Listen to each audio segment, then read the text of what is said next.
السلام علیکم ورحمۃ اللہ وبرکاتہ۔ الحمدللہ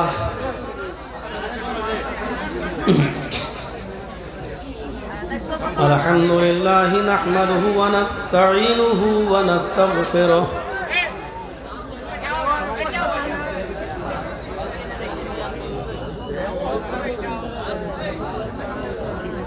ونعوذ باللہ من شرور انفسنا ومن سیئات اعمالنا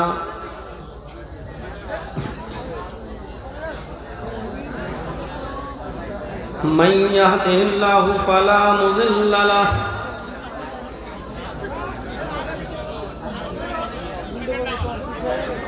ومن يضلله فلا هادي له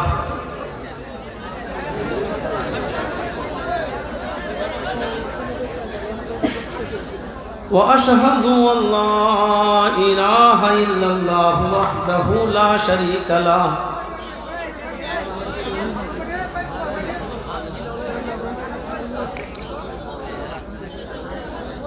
وأشهد أن محمدًا عبده ورسوله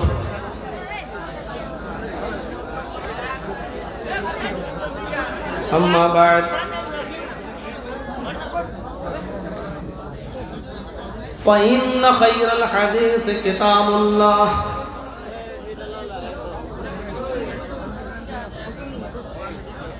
وخير الهدي هدي محمد صلى الله عليه وسلم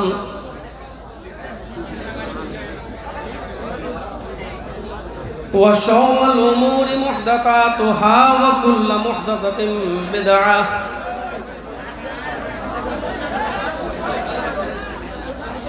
وكل بدعة ضلالة وكل ضلالة في النار۔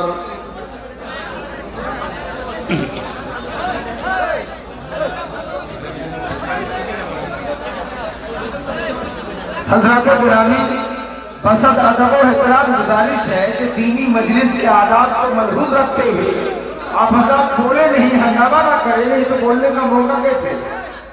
دینی باتیں اس طرح سنی جاتی ہے گویا کہ آپ کے چڑیے پر آپ کے سروں پر پرندے بیٹھے ہو، اس لیے آپ حضرات سے ادب و احترام کے ساتھ گزارش ہے کہ شانتی بنائے رکھے، بولنا بند کریں۔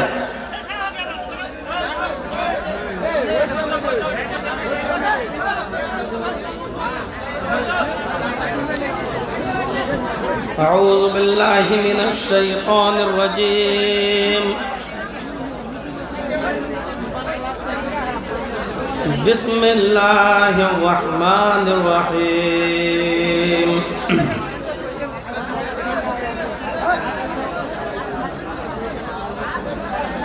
قد افلح المؤمنون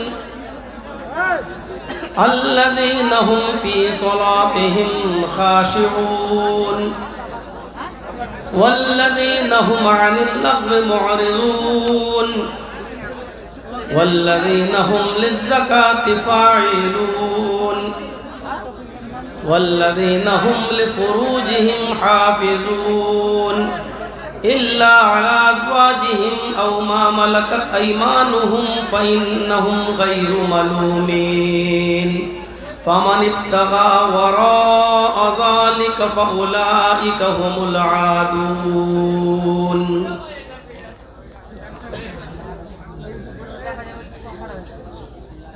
رب اشرح لي صدري ويسر لي أمري واحلل عقدة من لساني يفقهوا قولي۔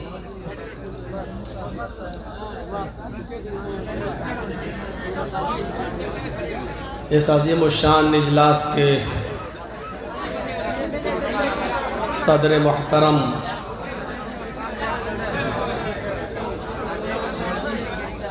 اور مؤقر ناظم اجلاس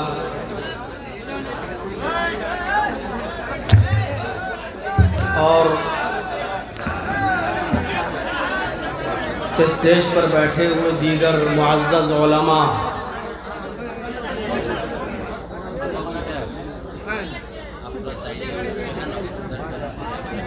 اور معزز سامعین حضرات